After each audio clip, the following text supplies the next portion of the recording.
Things are going to start happening to me now. You've done all the reading. You're a scholar. You're a professor. You've done all the reading.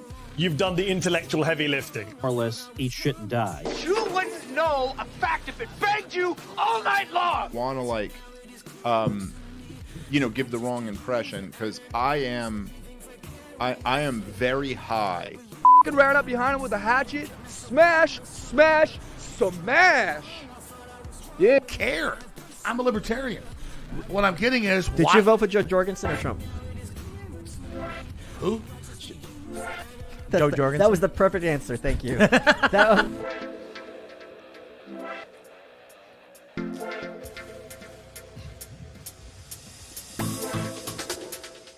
Happy Friday, everybody. It's Tyler Yonke. It's Andy, Garbage Main. On his day off. He's got Fridays off. I try to work only half the day. How you doing, Andy? I'm doing well. I don't think what you do is work, though. So. Whatever. You can say that all you want, but you want to walk through how libertarians discern like payment and work and all that. I mean, someone wants my expertise, and I do something for them, and you provide a service. I'm just giving you shit because you're a desk jockey.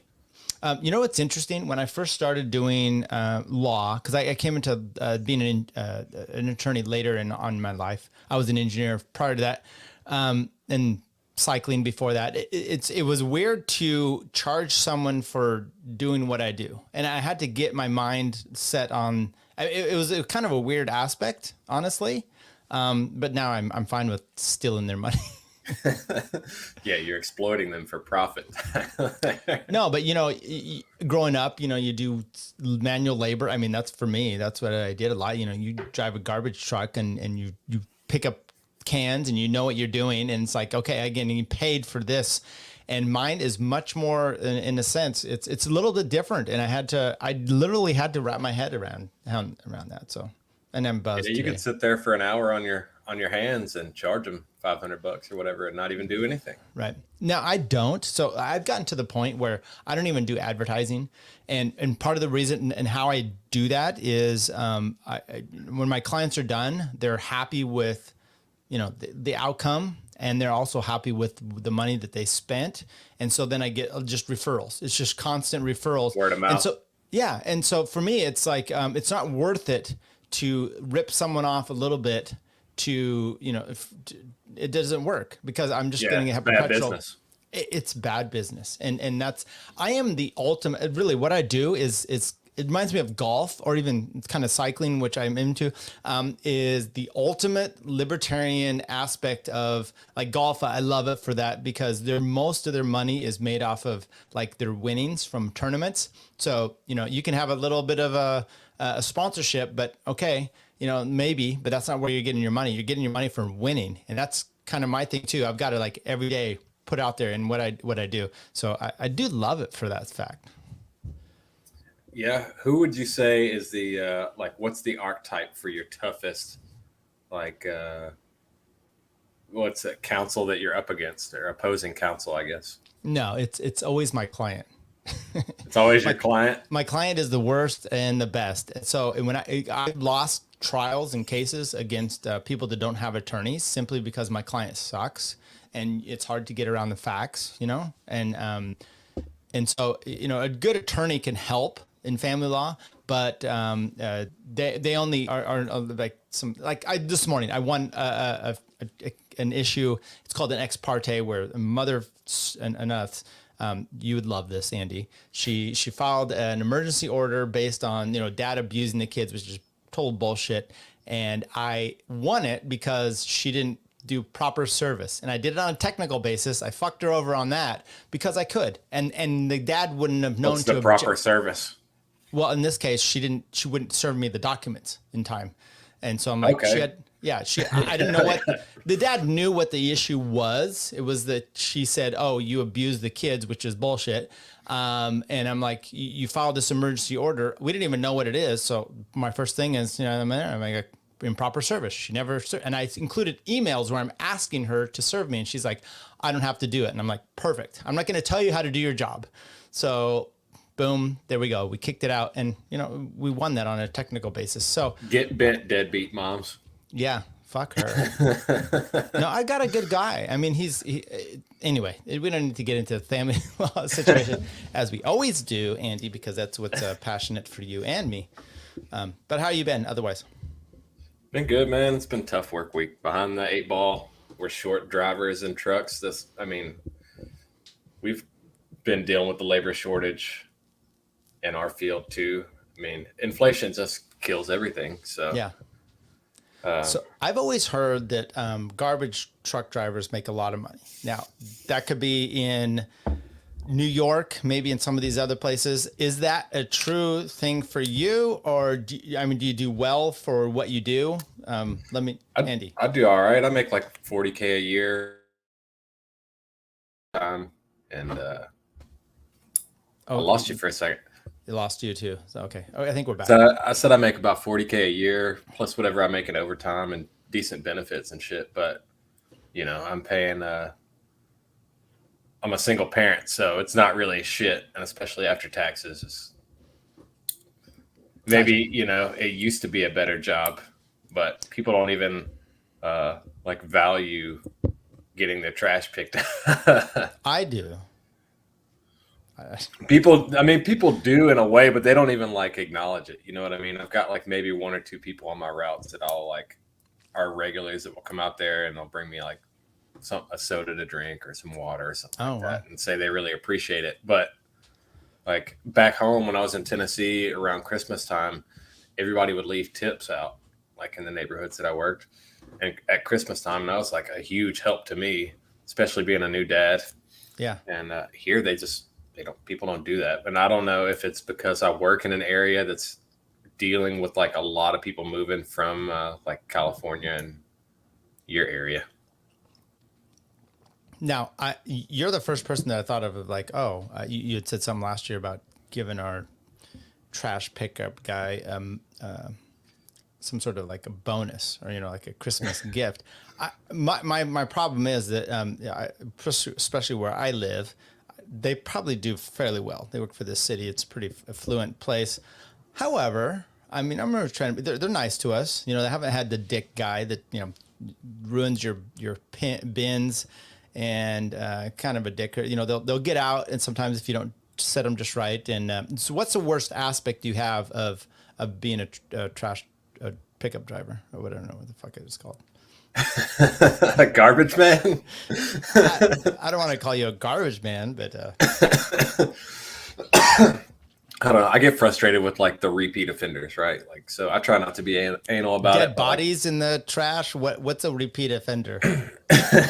Hot coals.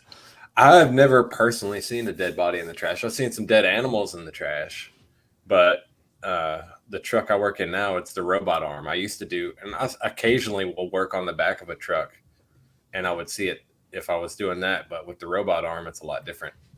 Oh, gotcha. But for doing it's called semi-automated side loader. For doing that, it's people every week I come by, same issue. They got their can resting on the bumper of their car, and I've got a hydraulic arm that has to reach out there and grab it. And so I got to get out and move it. Right. So a lot of times what I'll do is I'll move it and then drop their can in their driveway or something. Because I know that they move them out of the center of their driveway so they can pull out in the mornings or pull in when they get home. But if you're going to make my job harder, I'm going to make your life a little bit harder too. So, speaking of making yourself harder, we've got Dickie Walnuts. Dickie, talk to us about your new situation here. You've got a new camera, a new mic. Yes, I do. I'm waiting for my computer to fire up right now. Actually, I'm using my phone. But you want me to remove you until you get that going? We can keep me on right now. I'll tell you when it's ready. I'll hop on. But yeah, I got some new shit finally.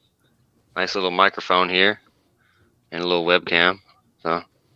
All right. What do you guys think of this? This is Jeremy.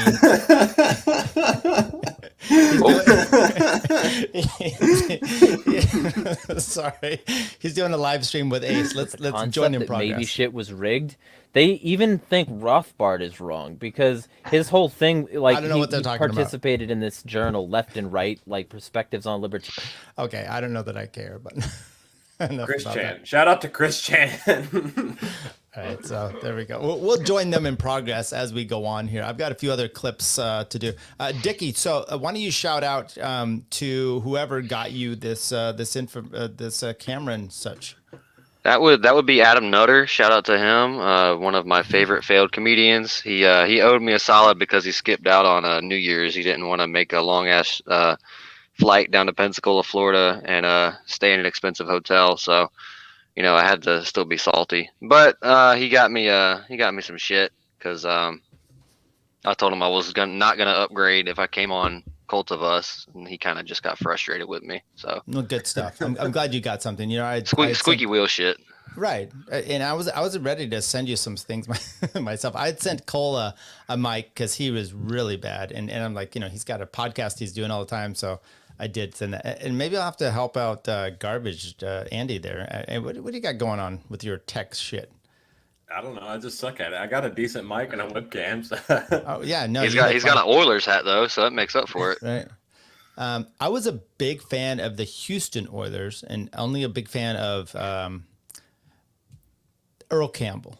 If anybody remembers back in the day, and by the way, if you go to, they had tearaway jerseys at the time in the 80s, and Earl in the early 70s too. And Earl Campbell was a beast. He was like Christian Okoye before Christian Okoye was anything. And if people don't know who Christian Okoye, big backs that are like linemen that could just tear through people. And if you watch Earl Campbell destroy people, that's it's been the history amazing. of the franchise, right? Because Earl Campbell, then Eddie George, we had Chris Johnson for a little while, who was more of a speedy back, but now, I mean, Derrick Henry is like next level.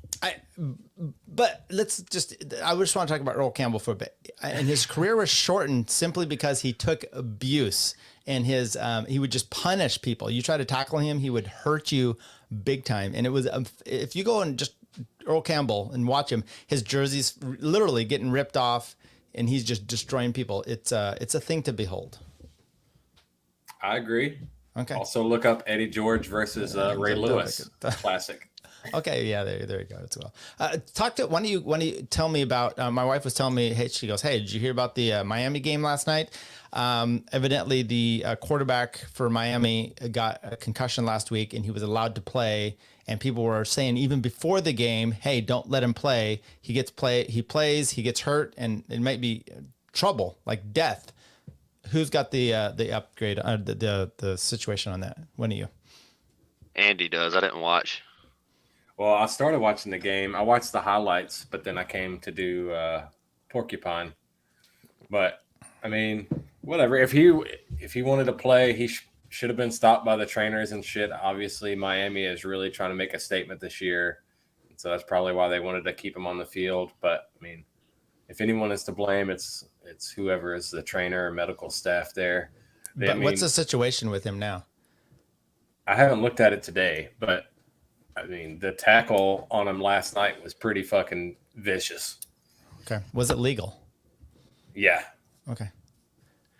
Yeah, didn't he just smack him off the ground? Like, it was just he kind of suplexed him. Yeah. So it was like wrestling. Okay. I did see a hot take today that I didn't expect.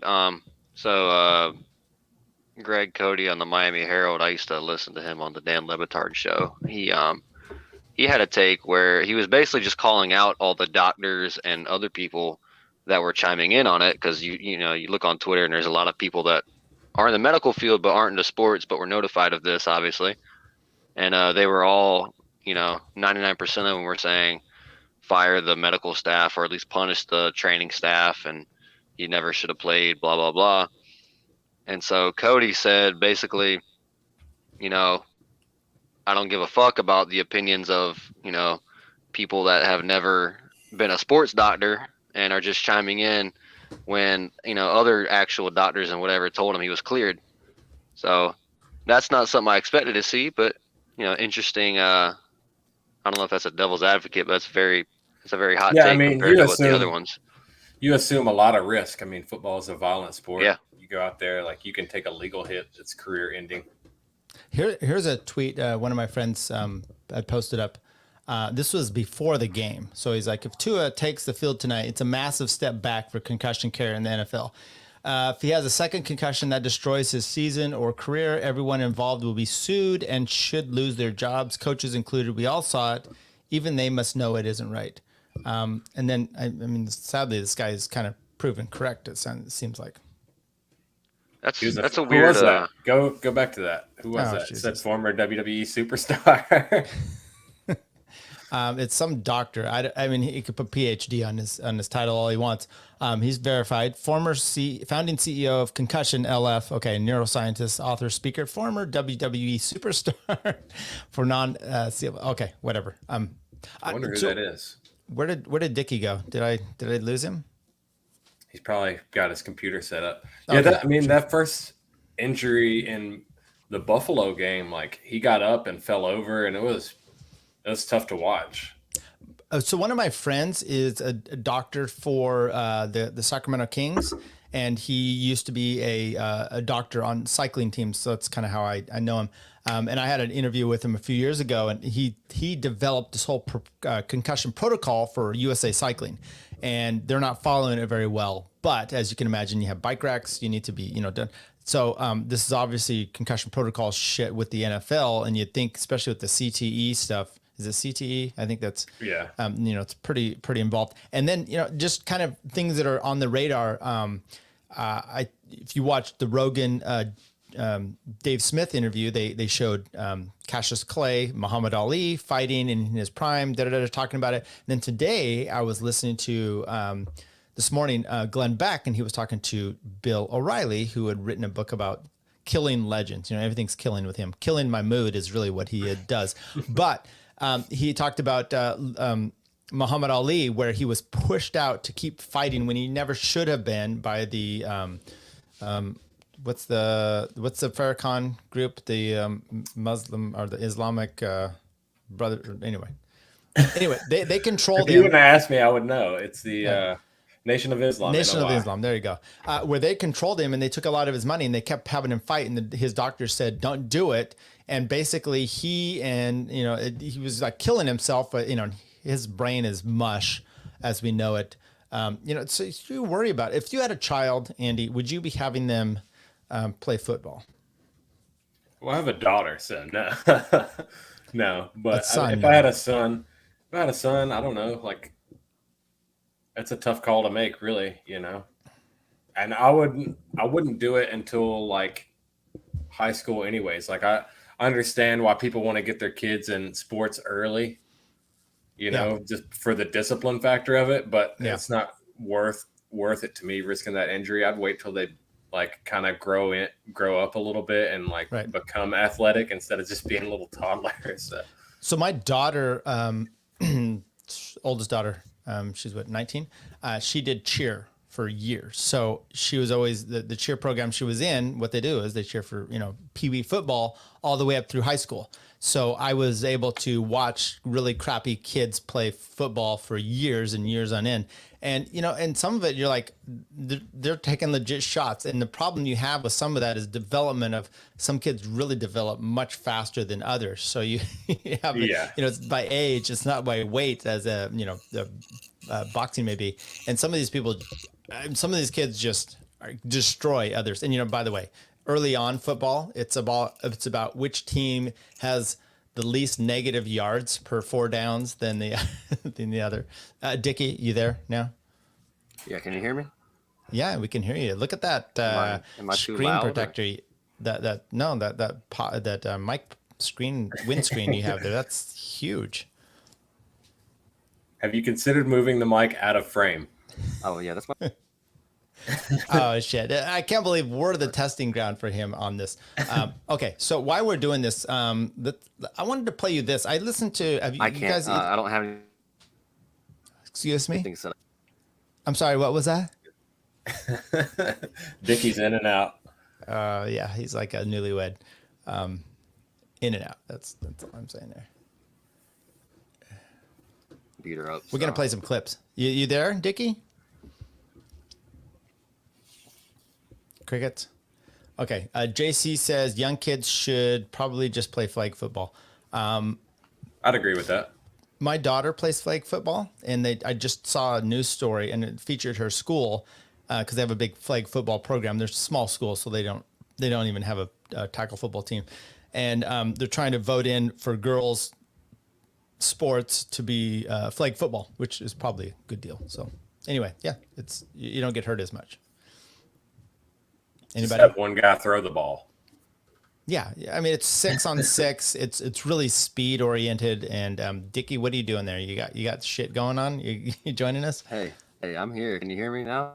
Oh yeah, we could hear you fine. Okay, yeah, this computer shit, so it takes about 10 minutes for it to finally stop. So okay, so that's the next thing you we got need my to do is guinea get pig. you. I'm sorry. Get it, yeah, computer. I'm going to play you guys. Let's hear. This is a clip. This is the Patrick Kelly show. You guys know about this show? No, this is the Kelly Patrick show. Dumbass. Kelly Patrick, whatever. Have you heard about it? No. Okay. The only male Kelly I acknowledge is Kelly Slater. I've been on the show, by the way, so that's why it has prominence. But he puts out a ton of interviews, and they're pretty good. So they're audio only, but it's out there. And he just had Toad on, so I thought we would play a clip of Toad on the Kelly Patrick show talking about his sobriety, and then we're gonna break this down because we're a bunch of drunks. You guys ready for this? Let me know if you can't hear it. Okay, ready? If they're just hanging out like in somebody's living room or garage or something like that, just hanging around, shooting the shit, having some beers, even though I'm sober now. How long have you been sober? So I decided to do it in June of 2021, and I did drink a few times since then, unfortunately, but since then I've only had drinks, I think, on 5 different occasions. And I've been... First of all, do you believe that? I do. It was it was really pulling teeth for him to drink Tom Woods, so I believe it. Andy? You're muted. I don't know what the fuck you want me to do if you're muted. Yeah, there you go. Sorry, I coughed a minute ago, so I muted myself. I don't know if I buy it necessarily, but I don't know Toad personally. I've never met Toad, so. Is there anybody you go harder at in our group chat than Toad? The European guy that's there now. That's true. You know, Toad probably no one appreciates Slayer more than Toad because it deflects some of the heat to him. So okay, we'll keep going. I'm disappointed Andy's not trying to find Complete- a girlfriend anymore. without it now since April, somewhere in mid-April. Do you care to say what prompted that? It was a number of different things, but it was definitely becoming a huge problem, especially during the COVID crap, during the lockdowns. I was drinking way more at home and realizing, wait a minute, I'm drinking. You think that you're not drinking alone because you're like talking to people online, but you're like, no, you're still drinking alone, bro. And I was drinking most nights and having several beers a night usually. And I was really into the craft beer scene for a while, and it hadn't really become a problem because I was able to kind of limit my. I'm sorry, Andy, would you like to make a comment on the craft beer? Craft beer is gay. Okay. If Why you is drink it? You are gay. And you know, that's almost solely what I drink. So I appreciate that. Why is I'm being that? very gay right now. Yeah. Why is it? Like, Yeah. Just drink a normal fucking beer. Like, who cares? Why? This is like music to me, right? Like taste and preference. Why does it matter what someone is drinking as long as it's not bodily fluids of another man? It probably doesn't. I'm probably biased because I worked at a craft beer bar for a few years. Gotcha. With like a huge, like whatever, 45 taps on the wall. Were you And like so a bar back, a bartender? I worked in the kitchen and bar back. So, okay. But we did like the tastings before each shift. And I know all about the fucking whatever pallets and porters and pilsners and all that shit. I just don't care. I think it's gay. Like there's beer, shitty cheap beer that's just as good as some of those like $9 a can beers. True. Dickie, we do a beer review. So what's your take on this? Interesting. That's fuck.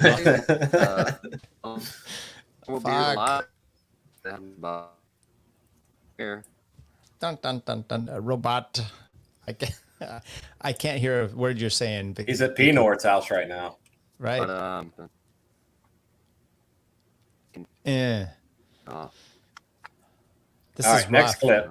Okay, we'll keep going on. Myself when I knew that I had to like get myself home every night and things of that nature. But then once I was just at home all the time, it's like, well, I can drink as much as I want. And it really got out of control. And one of the final straws, even though I was like a happy drunk, I don't know, I was kind of being an asshole to people. I was just kind of being a drunk asshole online.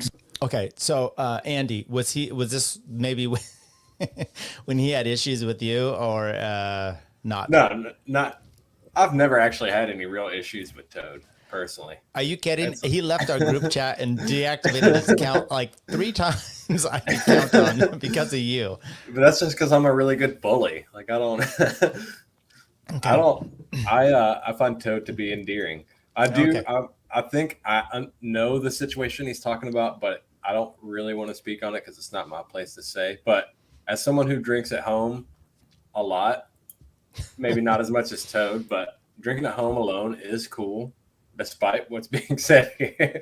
But good for Toad for becoming sober. What do you think about what Spud's saying here? She says, same with wine. Wine snobs are ridiculous. I agree completely. What do you say to that? I don't drink much wine, but no, there's like some science behind some of that, right? Like you can take a shitty cheap wine and pour it in a blender, blend it up, and people can't tell the difference between that and like a fucking $100 bottle or a $200 bottle. Toad finds, Spud finds Toad endearing as well. Okay, that's sad. I saw this podcast a few years ago, or listened to it, and it was about. I'm out here close to University of California, Davis, which they have a whole beer making. I don't know. You can go to school for that, and it was one of the professors or someone from there, and they were talking about. Let's see if this is any better. And they were talking about the intricacies of brewing beer and how much all the parameters that go involved, and so much more complicated than wine. So I think that's the problem you have is like, oh, wine's actually easy, but yet you got snobs on it. So I don't know why we keep talking about this, but Dickie's got a drink. You got on your phone now? Is the phone better than the... The phone streams the internet better than the computer, at least at the moment. Like I said, the computer takes anywhere from 10 to 30 minutes if I fire it up, if it's been sitting there for a couple of days. So okay. Next time I'll give you a few days warning, and you can fire up your computer. Yeah. Do we need to maybe get you a new computer? I had that problem with my laptop, which I was using, and then I finally just upgraded. But just get some hardline Ethernet. Are you on Wi-Fi, Dickie? Is that the problem with your computer? I'm on Wi-Fi. I got Cox. But so I wanted to answer Tyler's question earlier about the beer. So obviously working for Anheuser-Busch, I like the regular stuff a lot. You know, that's fine. I'll go buy a 24 pack of Busch Light and slam them at the beach, you know, put a little lime juice in them and shit. But I like the craft stuff too. We got plenty of local things, and you know, it's just different. So I try not to get crazy like snobby about it, but it's, you know, if it's good, it's good. You know, it's a beer. If it's not made by a German racist, then I don't want it. That's my rule. There's a lot of German racist beer that I drink. I'll be honest, you know, or Irish Resistance. And I don't know why, Andy, you presume that these craft beers aren't made by some small town German racist. Yeah. Well, they should put that on the bottle then, instead of whatever gay rainbows they put on the can. I'll definitely say Tyler, that's a market for you, buddy. I'm definitely drinking them, so I don't know why that's a problem. You're a racist German. You just need to start making beer, Tyler. I've got other things going on. Okay, let's continue on with this Toad. By the way, I think we're going to have maybe a class action lawsuit against him here. To some extent, and that spurred it on. And then in addition to that, I also did crash my vehicle and put myself in the ER when I had had a couple of drinks that particular night. It was a situation where a lot of bad factors kind of came into play at once. It was only me involved. I'm sorry, what was that? He failed the Lou Rockwell challenge. In the accident. Right. And you were not like blackout drunk. Right. No, I was not. I like how Kelly is trying to give him cover here, but you weren't blackout drunk, right? So it was it was a rainy night at dusk. It's this really bad intersection where the turn that you have to take is just crazy, and you have to completely look behind you to even make the turn, and all of that stuff just happened at once. And had a few. So Toad's a bad driver and a bad drunk. Right. But listen, there's some issues here because he's going to say how many drinks and then he contradicts himself later. So listen to this. And luckily for me, because it was on a state route, so the state police show up. But the first people on scene were the town's police, and they were not assholes to me. And I was like bleeding from the face because I actually broke my nose and I had a lacerated temple. So they were like at least concerned that I was like, hey, not all cops are gonna just like completely like go after you like right away when you're in a situation like that. Like, I think they actually like probably felt bad for me at that point, and like, yeah, this guy probably needs medical attention, even though I was saying I was fine, and I was actually fine. Now, that's a lie. Okay. Do any of you remember him coming on one of the shows with his face beat up? He's gonna later. We'll get to the time frame here. So, do any of you remember that? No, but I will say there's no way that he didn't outright ask the first cop to blow him. Okay, that's probably how we got away with it. Let's keep. For the most part, just cosmetic damage for the most part. How would you know? But yes, the police from town didn't do anything to me. The EMTs basically were like you're going to want to get in the ambulance right now, because they were trying to get me out of there before the state police came in, because they didn't know what the state police were going to do. So that's what happened. So I got in the ambulance, went to the ER, and they did say, like, it is protocol that we have to like give you a CT scan and make sure that you don't have like brain damage or anything like that, because you did, break your nose. And what do you? I do remember him sending a picture of him all fucked up in a crash, but I don't know. I would like to have those results. Crash aside, let's. I want to know. Examine the toad brain, break out the calipers. It clearly hasn't hampered his autism for sure. Right. Are either of you watching on Netflix the Jeffrey Dahmer show? You said Netflix, so no. Okay. I can't. You dropped that when they had time. cuties. You and your right-wing boomer family. Okay. Mine or Andy's. Yeah. All right. Jesus did not, in fact, take the wheel. That is, in fact, true. So I'm watching it, and one thing Dahmer does, he gets his 14-year-old, as you're wont to do. And by the way, he only killed the gays. How are we feeling about this? He only fucked True libertarian, right? Right. So he gets this 14-year-old gay kid in there, takes pictures, drills a hole in his head, because he wants to sedate him just a little bit. And then later on, somehow this kid escapes, comes back because the police are like, oh, it's your boyfriend. Yeah, 14-year-old boyfriend, just fine. Comes back, and then he's putting hydrosulfuric acid in there to try to sedate him, and he ends up killing him. So I don't know what it has to do with anything, but it sounds like I'd like to know if it's Toad. He had anybody drilling in his head. I think if you pour sulfuric acid onto a brain, it's gonna just permanently sedate them forever. Yeah, well, he killed him. He ended up killing him. What the fuck did he expect? I mean, and why would he want to? Was he gonna like skull fuck it or something? Why would you want to hit that if it's acidic?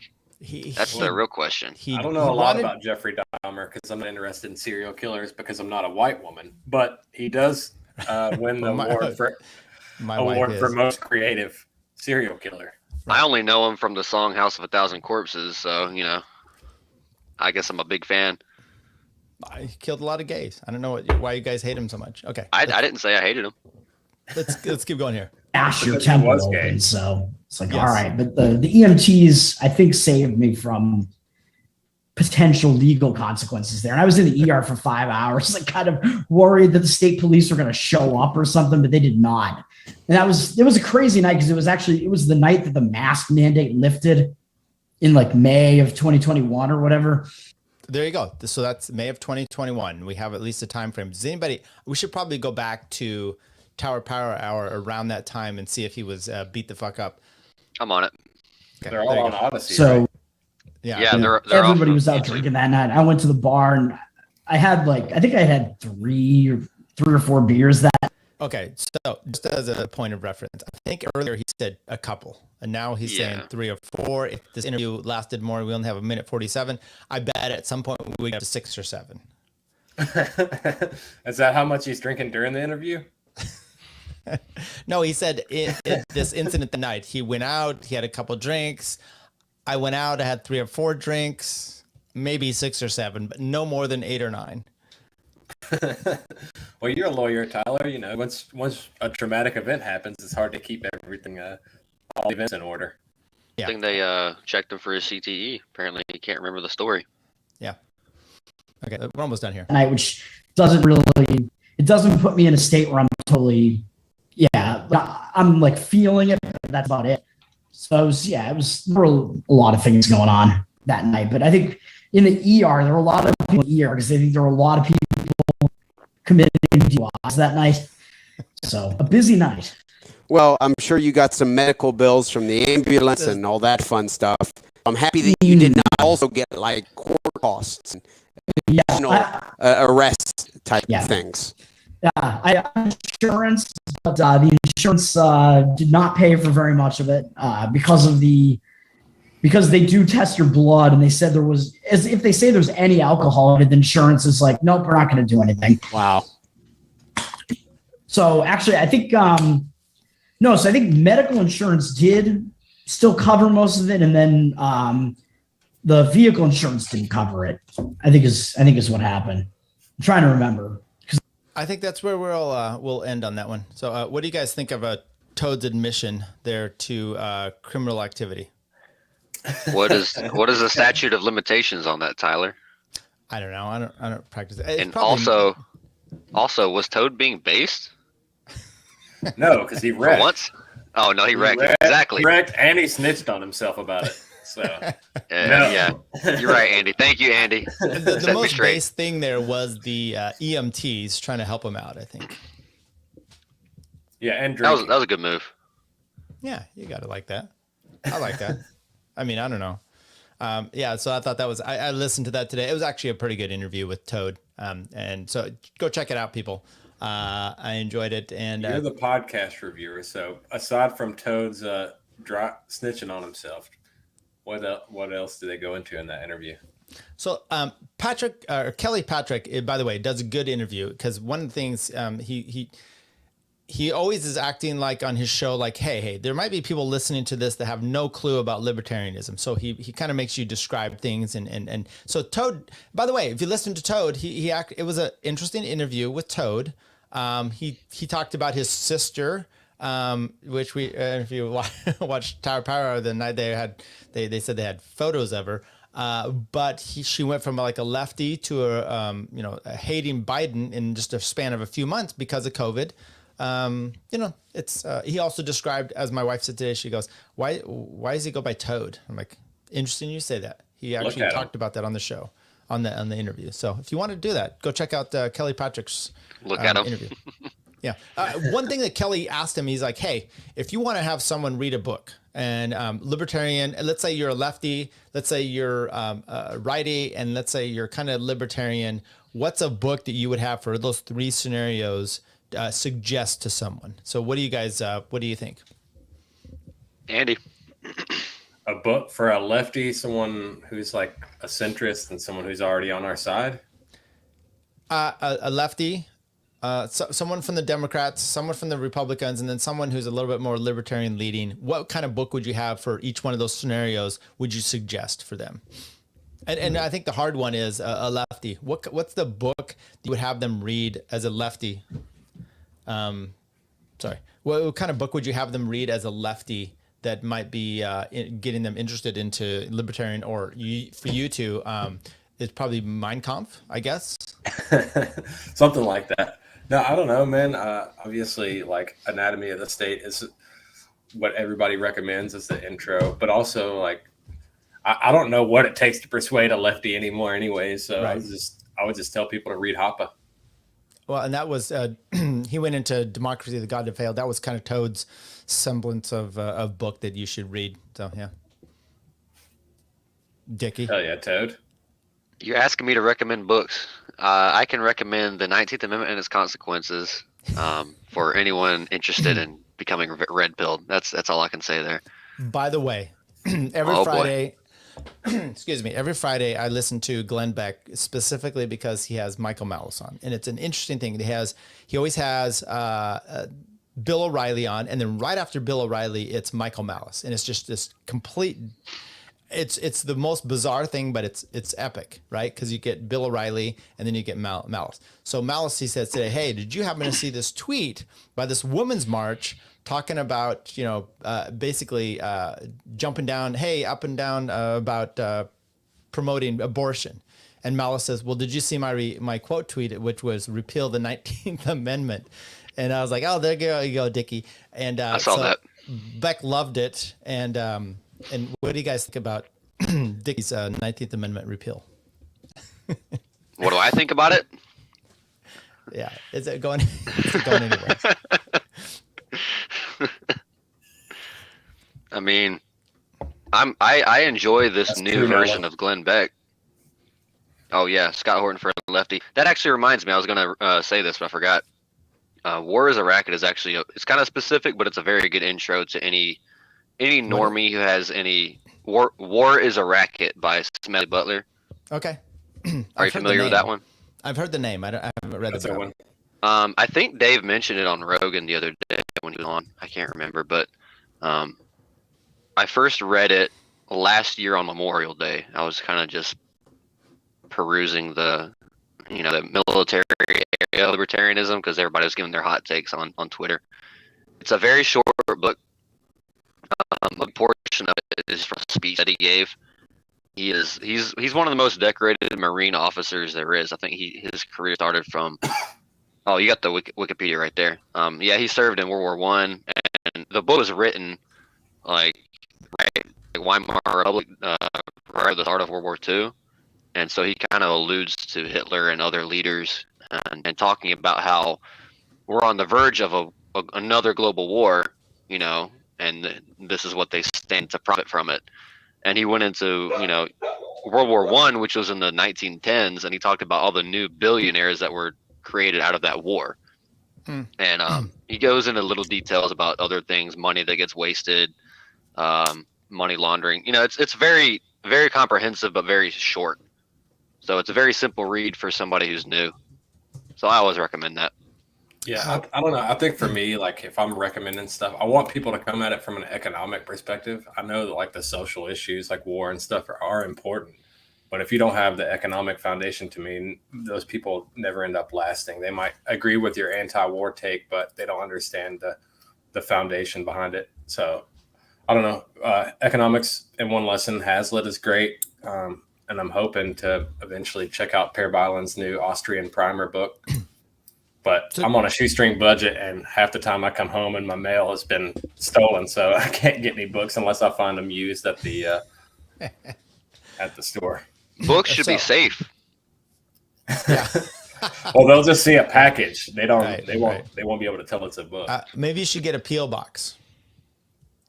I thought about it, but then I'd have to go deal with the USPS and. I get it, and that's yeah. So did you either one of you come up with a book for a lefty? I would say start with Per Byland Austrian Primer. Even though I haven't read it, I think it would be probably a great intro for a lefty. Okay. I was referring to like a lefty or anybody actually when I mentioned mine, because a lot of the lefties, they seem to care about war, at least when Bush was in charge and when whoever else was a right winger was in charge, but they don't really seem to give a shit when it's Biden or Obama, dropping bombs on people. Right. But it is like, I know several liberal people that have been that way for a long time. And the biggest topic for them, to me, that stood out was war. They, I know some older people that are some of the most hardcore lefties, and it's not because they're stupid, it's because they are informed, in, I guess in the wrong ways per se, but like the big issue is war. And so if that's something they care about, but they don't really seem to realize it when Obama's the one doing it, that kind of does help them in the right direction. Have you either of you heard of this, From Mutual Aid to Welfare State by David Beto? I have not. I've heard of it, but I haven't read it. Okay. Well, that's interesting, Dickie, that the older folks are anti-war, because all the older like boomers that I know, even the ones that are like more liberal leaning, don't have an anti-war stance. Like, to me, for the older crowd, they care more about Medicare and Medicaid and Social Security and that shit. Well, most of them aren't. Most of them aren't. I just mentioned like a few that I do know of. Maybe it wasn't a good example. It's just the first one that popped into my head. I'm also I'm also drinking this fucking wicked weed. Like, so don't ask me any serious questions right now. I won't. It's also the war thing for me. Like, growing up, and like my dad is 82 or so now, so he just missed Vietnam. And his whole, he had friends die over there. But his whole thing at the time was like, oh, we're just not, it's a police action. We're not letting them, do what they're supposed to do. So I also had this right wing, with war going, and World War II was, the good war. My grandpa, my dad was an accident. So he was born later in life, and my grandfather was actually in World War I. So, wow. We had World War I. It should have been, my dad's age should have been, World War II type of thing. But anyway, that's the way it was. So, anyway, so we have this perception. And what's interesting for my grandfather was actually put in Leavenworth because he was a conscientious objector, and they didn't really have that at the time. So he was like court-martialed and dishonorably discharged, sentenced to Leavenworth. President Reagan actually pardoned him and gave him an honorable discharge, and he was always like a patriotic guy. And I was like, this country did you wrong. But anyway, growing up with all that, it was still like, the wars were, there's reasons to do this. We're the protector everywhere out there. So I think that older generation now, if they're at all turning against war stuff, it's simply because they are, and I saw this with Kosovo. Oh, suddenly you're bombing from 10,000 feet, 30,000 feet. What kind of shitty, way to operate a war is this? We shouldn't be there. Well, it's only because you're not in charge and you're not the one doing it, and you have to find a reason for the Democrats why it's bad. So, yeah, all the anti-war left to me ends up rooting for the other side. Yeah. I've seen that. But for a lefty, I just had another funny idea for a lefty book. Specifically the rape scene in The Fountainhead. Read that. Okay. I have not seen that, but it sounds intriguing. My books, maybe we could talk about what was really impression on you as far as like the most made you move the most towards kind of liberty and libertarian or whatever sphere, if it did. And for me, a lot of it was I got into Rothbard. Anatomy of the State was huge, but For New Liberty and Betrayal of the American Right were really sound for me. I mean, they really had a profound effect. And then the Progressor, of course, was just preaching in my alley. But I don't know, maybe the Betrayal of the American Right might help a lefty, because the whole premise there is how the right fucked them over. I don't know. Yeah, I think a lot of people, even in our camp, misunderstand Hoppe's critiques too, as far as conservatives, especially Chapter 10 and Democracy, the God That Failed. They look at it as like he's this like fascist, whatever, wants to throw people out of helicopters. But if you read it and understand it, it's a more scathing critique of the American conservative than anything, than even of the modals or the libertines, who he does give a lot of shit to. But it's about the conservatives being conservative. I even think, and by the way, I kind of want to get your take on the whole online, Twitter spat with recently. But I think with Malice had mentioned to Hoppe when he had him on a show about he goes, I was in college and I had this, there was a club that it was like the helicopter club, or I don't know what he called it. And he talked about that. And Hoppe was kind of like, okay, here's a helicopter. And he's kind of like, okay. I mean, he was not specifically Pinochet pushing people out of helicopters. So how did he get tied into that? And by the way, Andy, you and I are going to talk to Kinsella, so that'll be great. But anybody know how Hoppe gets tied into this?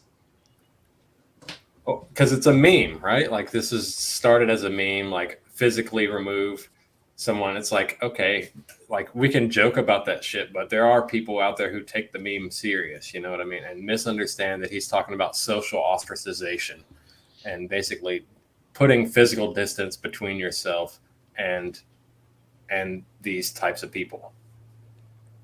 Does anybody have audio problems? Spud is saying she's having some issues with staticky. Mine sounds good. It sounds all good on my side. I don't know. Maybe it's cutting out. She says. I don't know. Do they even have internet in Idaho? Could be me. I am boomer tech over here. It sounds good here. Hopefully, when the re-up, if I have to re-upload it, it'll be fine. Sorry, Spud. I don't know what to do other than have us all leave and come back in. I blame Dickie. That's that's what I do. Do it. All right. I don't give a fuck. I'm not leaving. Yeah. Let's check this out. I don't know if you guys know who Mark Claire is. Anybody? I've heard of him. Okay. Well, he's got his new show going. So let's play this the intro and see what you think.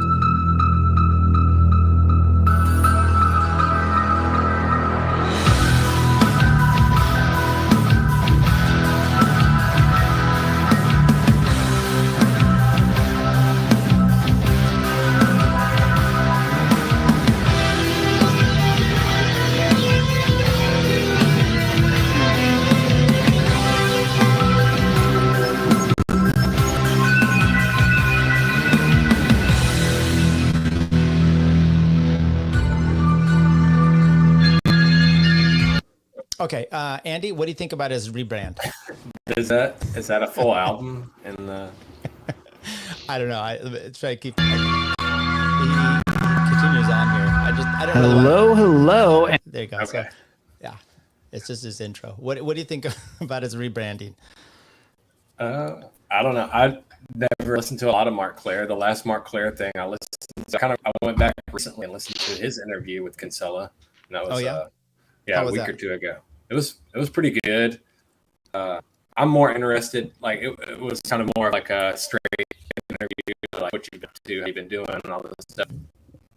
I'm a huge fan of Kinsella for even though he's kind of a wild man or whatever, and pisses a lot of people off, and he's vaccinated, whatever. I don't care. But like that interview he did get a little bit into some of the libertarian rights theory stuff that I am interested in. Have you read his book about IP? I have not. I'd love to, but so I'll send it to you. I have a PDF of it, and it's some of it. I felt like I read it and it was it's above me, right, immediately, and so I had to read it a few times. But I think it's great because the way he leads you in is, the basics of property and then draws his way through it. And I need to go back through it and do it again. Dickie, what do you know about Kinsella? And is it okay that he's vaccinated? If my name was Kinsella, I wouldn't want to reproduce either. So good for him, I guess. He's got kids. What are you talking about? I've stayed away from doing interviews with him simply because I think at some point I'm like, is it similar to the Scott thing? I'm like, what am I going to talk to him about? Haven't we shit on the guy before?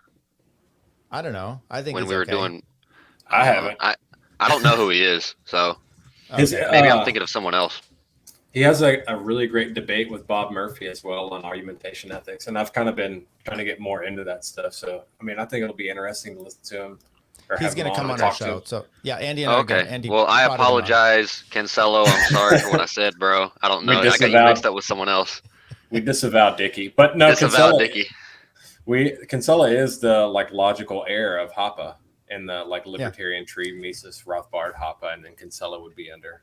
So quickly, because I did not follow it all. Quickly, just give us a synopsis of what was going on online with what was her name? Marsupial Tits. Yeah, Marsupial Tits. Yeah, I mean, she's another one of the people that just real quick, Andy, are dishonest about Hoppe's work or misconceive it. So I said that nickname in front of my wife the other day. Just I was going off on someone, and I decided to borrow that slur from Andy, whatever you want to call it. Called somebody a marsupial tits, and she just looks at me like, "The fuck is a marsupial tits?" I said, "I don't know. Fucking ask Andy. Just ask him." You're mixing like some sort of I don't know, family. Don't marsupials have pouches? Yeah. Possums. Okay. Possums. They're Possum tits. marsupials, right? Are they? I don't know. I know they carry them on their back. I don't know if they carry them in the pouch and shit. Well, one of them fucked up ass looking animals. I don't know, man. We're going off the rails here. Yeah. So she was going off about, she had some sort of email with Hoppa, and she was talking about removal. The nap. Yeah. The nap and physical removal being compatible. Right. Was she just trying to flex her email game or what? Yeah. Like Yes. pulling a Toad. I'm in her DMs, bro. Kind of how he does. Yeah, her whole like persona is like just this. She's a sued, and she just wants attention, like a pseudo intellect. Yeah, like, she's not as smart as she puts on. You can tell that obviously if you go look at her tweets. And I don't know. Like I was trolling her. Thank you, Spud. I was trolling her earlier this month, so it is funny. Like I saw it early on, and then people started to jump on it. Although I don't really care for some of the other people that are trying to pile on, that would be lefties and shit. But whatever. I hope they all enjoy. So you're like saying something here. She's saying the lefties are saying something here, or the lefties and the other ones are saying this, and you're kind of coming at it like I kind of agree, but I don't. And that Necro guy, I guess you had some issues with what because he seemed like to email Hoppa too. I don't know if I've ever interacted with him, but I mean, he's just not my flavor of kind of person that I would want to interact with. He's a left Hayekian, as far as I can tell, and I just don't really care for that shit. So like, he may have a valid point about Hoppa's work that I would agree with, but I don't care. Like, so what was the main breakdown and issue about removal? So it sounded like to me that she was saying, hey. And by the way, this is one of my problems with Pete and some of these other ones. They're like, the nap isn't useful, and and because you've got to be like, and then they try to talk tough boys, but I'm like, you're not literally that way in person. You're not going out and kicking ass. There's no way that is actually happening from you and Andrew and some of these others. Though you guys aren't like, I disagree, and I'm gonna break skulls. So you're still abiding by the nap in your own life, or you would be in jail. Let's be honest. So what is the point of what she's saying and they're saying and kind of this Hoppa stuff? Well, the nap isn't like all encompassing, right? It's not everything. But the nap and physical removal are compatible if you understand what Hoppa is saying. I think, I don't fault people. It's been a while since I've listened to Pete's show, and I know I've heard him say, the nap is kind of like a suicide pact and stuff like that, which I can understand. I think it's important to question why this matters to you or why it's important, right? Like, you want to know where this comes from and what it leads to, the etymology behind why you believe what you believe. So, what pisses me off is when people are deliberately misconceiving or dishonest about what it means. That's what I get upset about. Okay. So what is that then? Well, what was her? Can you pull up her email from Hoppa? Because I'm blocked. I could point out. You want me to point it out directly in this instance, or just in? Let me see. So who is it? It's Necro, or what is it? Yeah, that's the one. I don't know who she is, so I'm gonna have to go off of him. And let me see if I can actually find it. Ace is Ace versus the Line Bigots is a YouTube. You guys really go after him pretty hard too. What's the point there? I don't go after Ace, at least not publicly. I'll drop a laugh reaction at Toad's tweets back and forth. Yeah, I think Ace is like really brilliant. Just diverged from him in a lot of areas. I think we're very different. Okay, I don't know where her tweet is, honestly, so I don't know what to say. She had emailed Hoppa, and they came back with this, and then he emailed Hoppa, and everyone's like, now. So what you and I are going to do is just going to go to the biggest Hoppa person out there, which is Consell, and he's going to come out and he's going to break it down for us, and we're going to be done with it at that point. I'm sorry, Consell. I didn't mean it. It's okay. You just Kinsella, it's not the same person. So. Kinsella is really great too at articulating Hobbs' points, even to a layman, and that's why I enjoy Kinsella talking about libertarian rights theory a lot. Right. We're also going to have him talk about last week or the week before Phil Magnus that came on with Nick and kind of track. And my problem with that, and it's so disingenuous. Once we'll just talk about which is he says he's the heir to Rothbard or Mises. You don't follow a direct line and believe in everything. I'm just like, people change. Like you can be a direct heir, or you can say I'm the heir of Rothbard or Mises, or I follow them a lot, but I differ with them on things because that's what we're doing all the time. It seems so weird that was his real take. Yeah, I mean, and in the academic world too, right? Like much of it is like where you diverge and disagree, and you kind of work things out,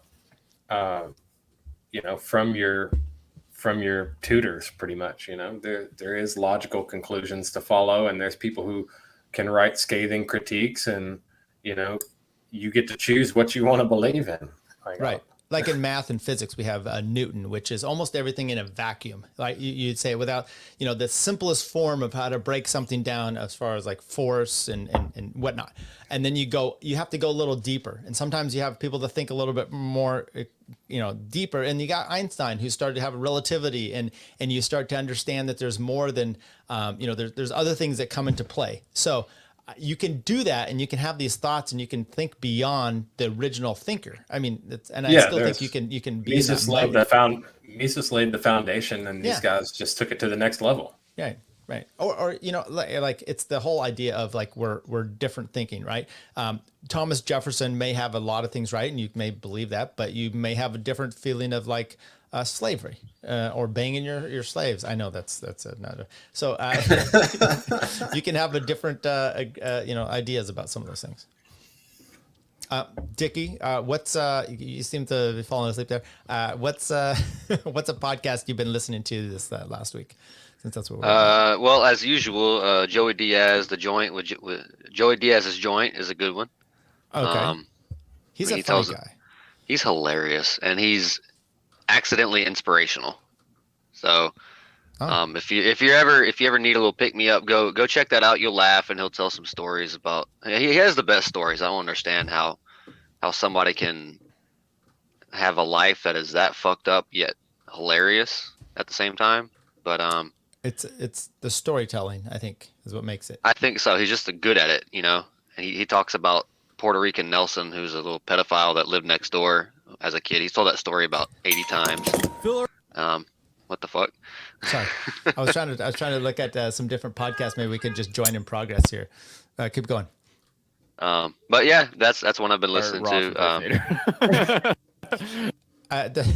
Well, maybe I'll share this here. This is you last night. Oops, there we go here. There we go.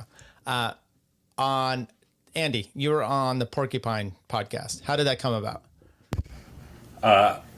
Adam just messaged me and asked me to be on. It's my second time being on. I had fun. That's the first time I've talked to Top Lobster on video, on stream or whatever. So that was cool. Yeah, he had messaged me about going. I'm like, I'm at my son's game, and then he's like, I don't want to be alone with Toad. So I was last choice. I don't know. Maybe you were before me. It doesn't really matter. And then Dickie, you said you're supposed to be on there. So why don't you talk to us about? Nutter gave you the stuff. What's the problem you have here? Because you're not even using it. So what did you get specifically? Let's talk about what you got. I showed you guys. I got a microphone. Damn, Tyler. I got a microphone. It's got USB compatibility. Let me see that again. I'm sorry. Show me the. Don't just Gear flash check. it.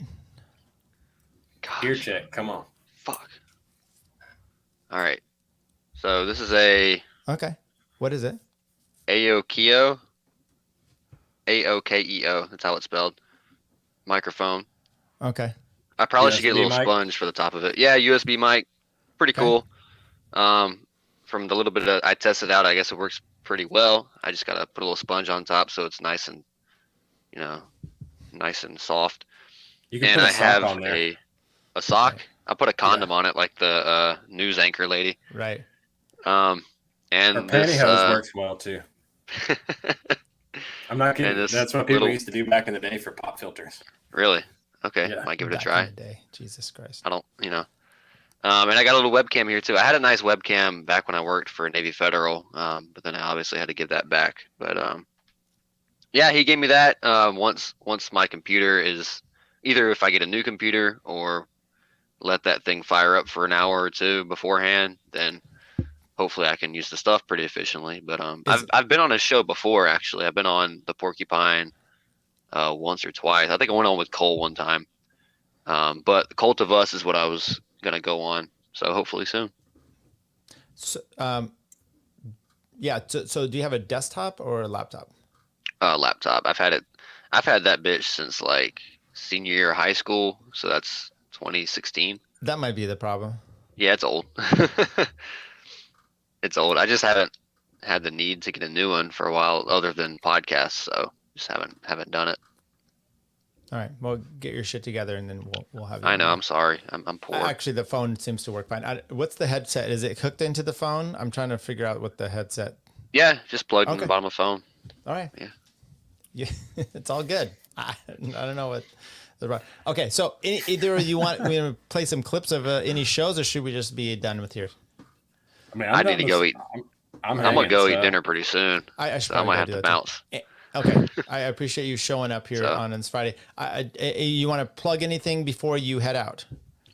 Yeah, I would like to shout out to our sponsor for today's show, Wicked Weed. We are drinking their Persk Mort barrel-aged American sour. It's a peach sour, 15.2% alcohol by volume, which would explain my lack of focus right now. Right. It draws deep inspiration from Belgian sour brewing traditions. All right, I'm not reading the rest of that, but yeah. And I would like to plug my Twitter, Pine__Barons.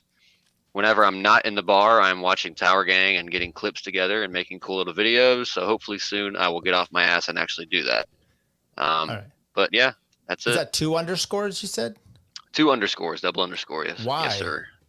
I think at the time 1 underscore was taken. Somebody actually had that name. I'm not kidding. I mean, it's sorry. It's the most famous Sopranos episode, I think, Pine Barrens is. Okay. So that's probably why. Okay. You're a big Sopranos fan, right? Absolutely. It's the only thing I really watch other than like whatever my wife wants to put on. But yep. I've seen 0 episodes.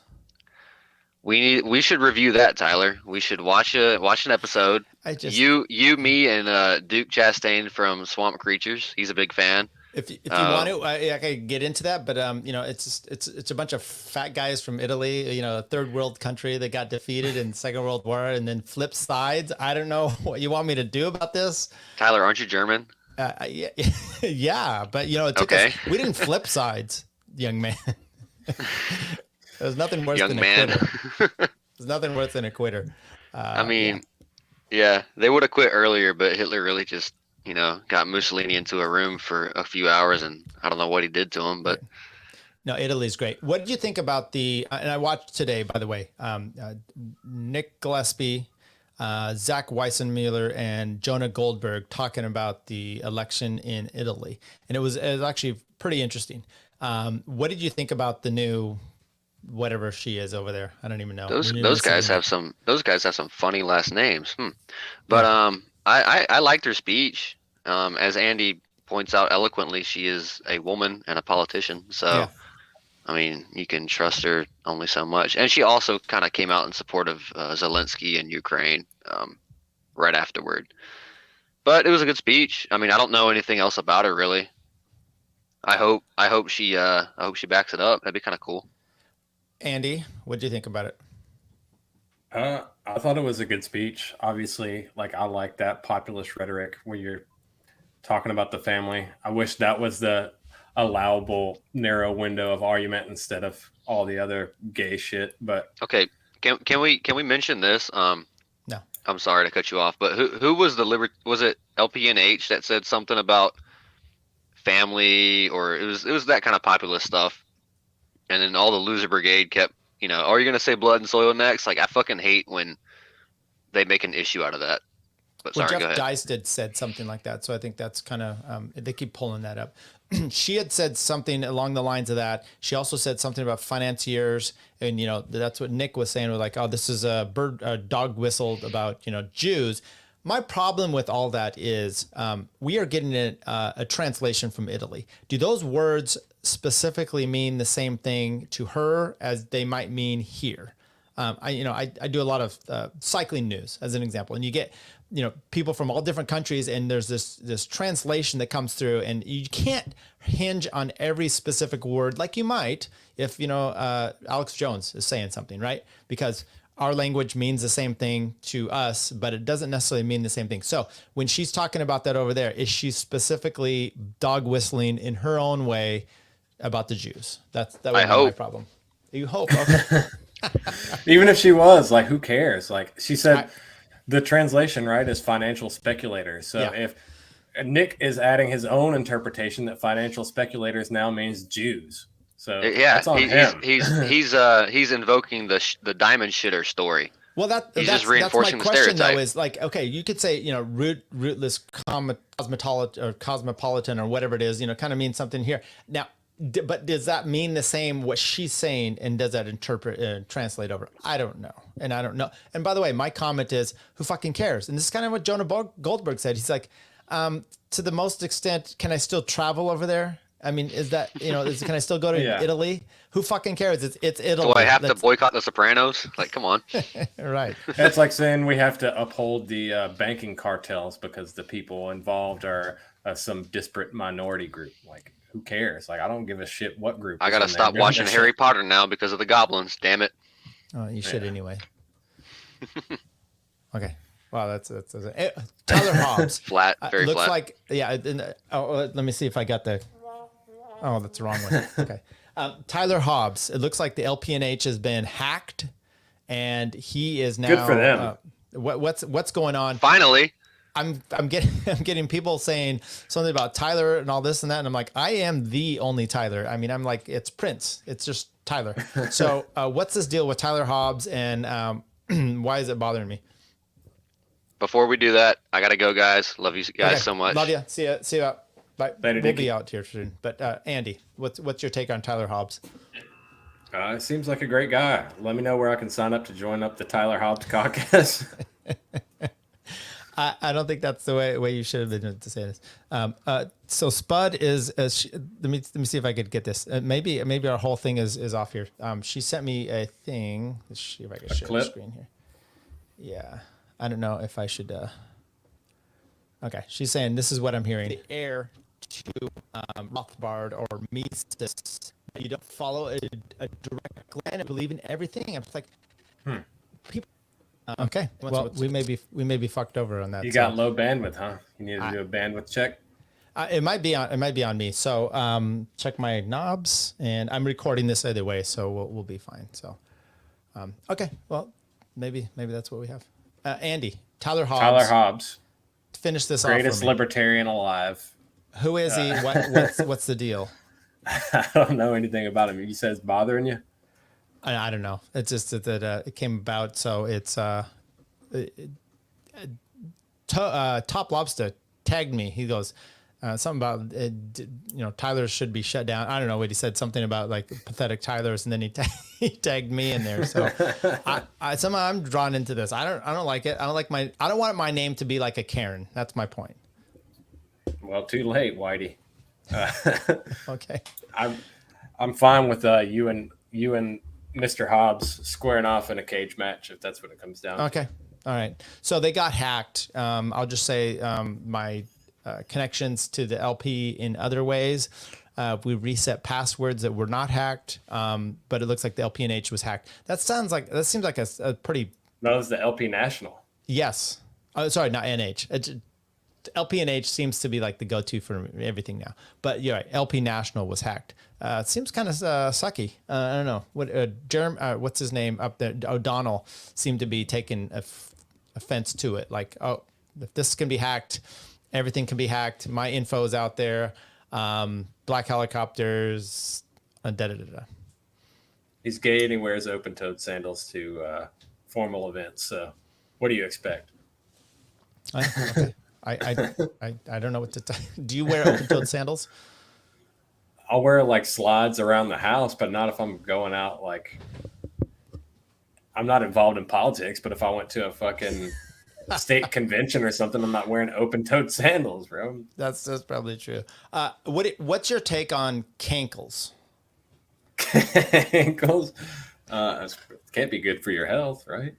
No. Let's back up. You're on Tinder. You happen to see, or Grinder. I don't want to put it out there either way. You're on an Inder of some sort, and you're looking through pictures. You're swiping here. You're swiping left. You're swiping right. You see someone. Let's say it's a woman. I don't know what you're into. And she's got cankles. For the sake of argument. Right. Let's say it's a woman. This scenario, she's got cankles. Is that a deal maker, a deal breaker? I don't really care. What's your take?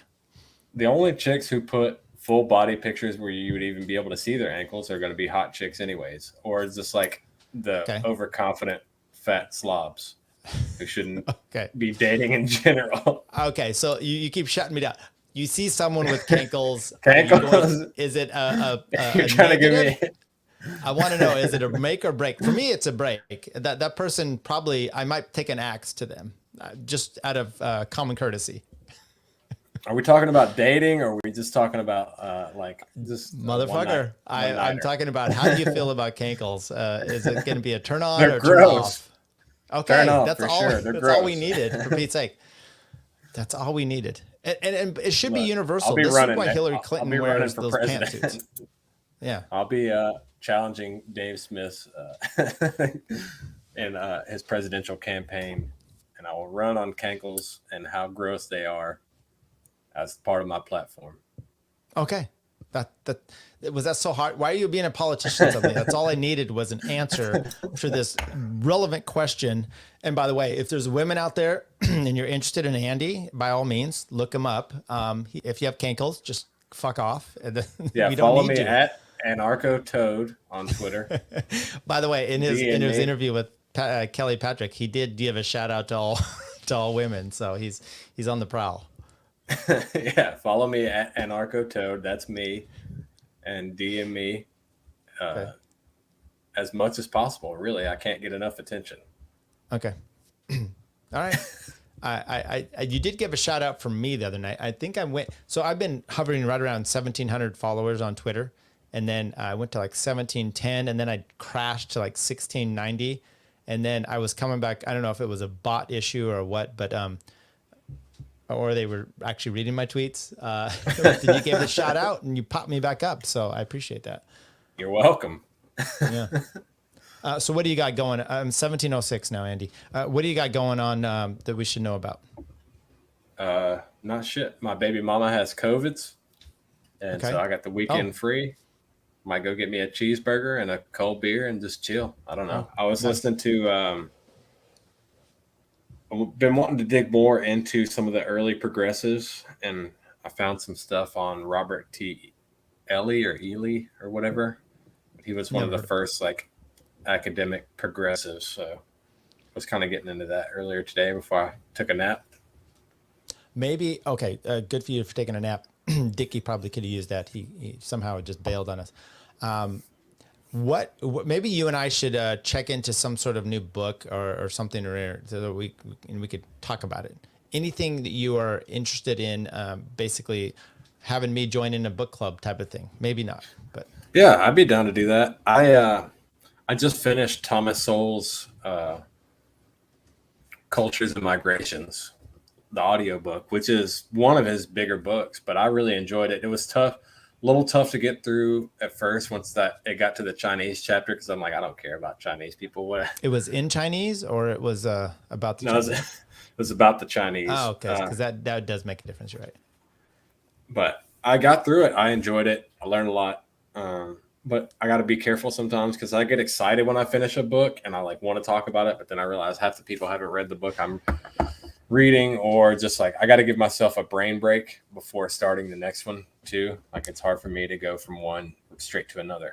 If you want to talk about that book, I'd be glad to walk through it with you. I think that'd be interesting.